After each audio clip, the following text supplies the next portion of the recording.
Hello student, आप सभी को इंडियन एजुकेशन में स्वागत है। आप लोग को पढ़ाने के लिए लाई हूँ पैथोलॉजी जांच विज्ञान। तो देखिए, आप सभी वीडियो अच्छा लगे तो वीडियो को लाइक और सब्सक्राइब जरूर कीजिए। क्लास एमएलटी और डीएमएलटी मेडिकल लैब टेक्नीशियन और डिप्लोमा कोर्स से पढ़ाने जा रही हूँ।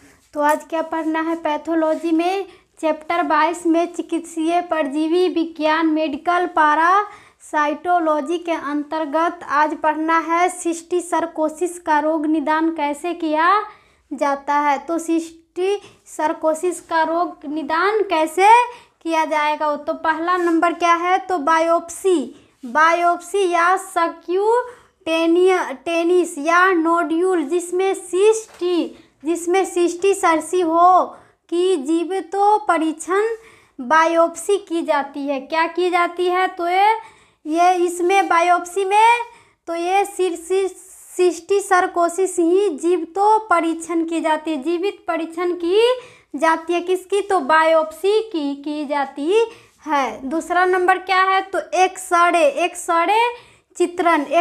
चित्रण खोपड़ी और कोमल टिश्यूज का ही एक्सरे से कैल्शियम युक्त मरे हुए सिस्टिसरसी का पता चलता है। किस एक्सरे फिल्म से किसका पता चलेगा, तो खोपड़ी और कोमल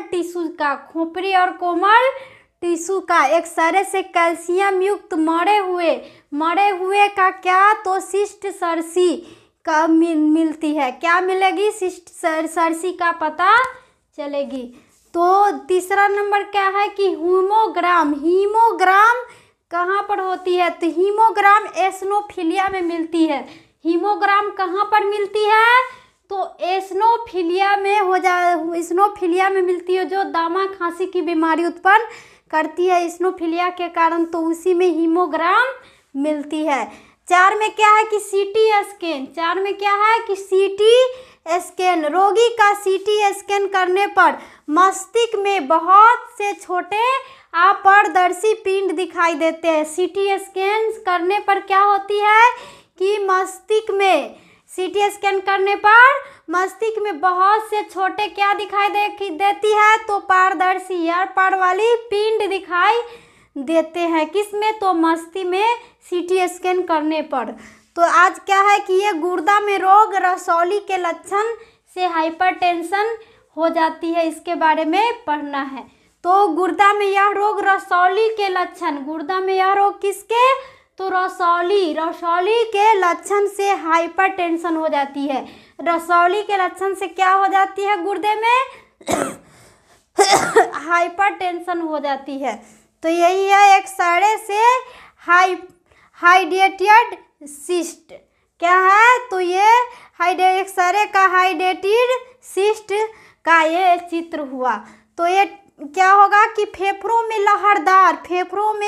लहरदार रेखा दिखाई देती है। किसके आकार की, तो वो सिस्ट के आकार की, लहरदार के आकार की दिखाई देगी फेफड़ों में रेखा, जो सिस्ट दिखाई देती है। और क्रॉस का निशान प्रतीत होता है। इसमें देखने में कैसा निशान, एक्सरे में देखने पर कैसा निशान प्रतीत होगा, तो क्रॉस का निशान के आकार का दिखाई पड़ेगा। तो क्या है कि हाइड्रेटेड सिस्ट का पता चलेगा, और ऐसा क्रॉस की निशान हुआ और लहरदार रेखा की तरह दिखाई देगा, तो हाइड्रेटेड सिस्ट का पता चलेगा। किसका पता चलेगा, तो हाइड्रेटेड सिस्ट का। और एक्सरे फिल्म दिखाई देंगे और सफ़ेद गोलाकार आकृति की दिखाई देंगे। ये एक्सरे हाइड्रेटेड सिस्ट कैसे आकार में दिखाई देंगे, तो गोलाकार का दिखाई देंगे, सफ़ेद और गोल आकार का दिखाई देंगे एक्सरे हाइड्रेटेड सिस्ट एक्सरे का कैसी होगा, तो गोल और सफ़ेद रंग का। दूसरा नंबर क्या है कि केसौनी परीक्षण कैसे होगा, तो केसौनी परीक्षण, इस परीक्षण के लिए क्या किया जाएगा, तो 0.2 ml रोगाणु रहित असंरक्षित द्रव को, जो असंरक्षित क्या होगा तो द्रव होगा, जो हाइड्रेटेड सिस्ट की निकाली हो, जो किससे निकाली हो जाती है तो हाइड्रेटेड सिस्ट से निकाली हो, और इसी द्रव को रोगी का त्वचा के नीचे, इस द्रव के किसको तो रोगी के त्वचा के नीचे इंजेक्शन करना चाहिए, और रोगी के त्वचा के नीचे क्या करना चाहिए तो इंजेक्शन किसका तो हाइड्रेटेड सिस्ट का देना चाहिए। और यह यकृत में हाइड्रेटेड सिस्ट कितना होती है तो 50% होती है। यह यकृत में कितने होगी तो हाइड्रेटेड सिस्ट तो 50%, और फेफड़े में हाइड्रेटेड सिस्ट कितना होगी तो 40%। फेफड़े में हाइड्रेटेड सिस्ट कितना होगी तो 40%, और लीवर में यकृत में कितना होगा तो 50% होती है। कौन तो हाइड्रेटेड सिस्ट एक्सरे करने पर। तो ये बचाव एवं चिकित्सा करने के लिए क्या होगा कि हाइपरटेंशन हो जाती है, किसके कारण तो रसौली के कारण ही यह गुर्दे में क्या होगा तो हाइपरटेंशन की बीमारी हो जाती रहती है। तो बचाव एवं चिकित्सा कैसे किया जाएगा तो पहला नंबर क्या है कि निक्लोसामाइड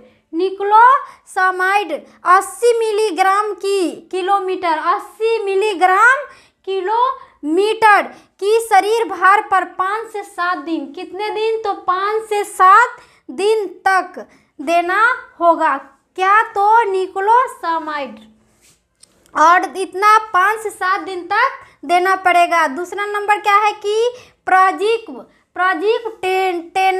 प्रजिक्टेंटल 25 मिलीग्राम किलो की केवल एक मात्रा में प्रभावी होते, एक मात्रा में क्या हो जाएगी तो ये प्रभावी दिखेंगे।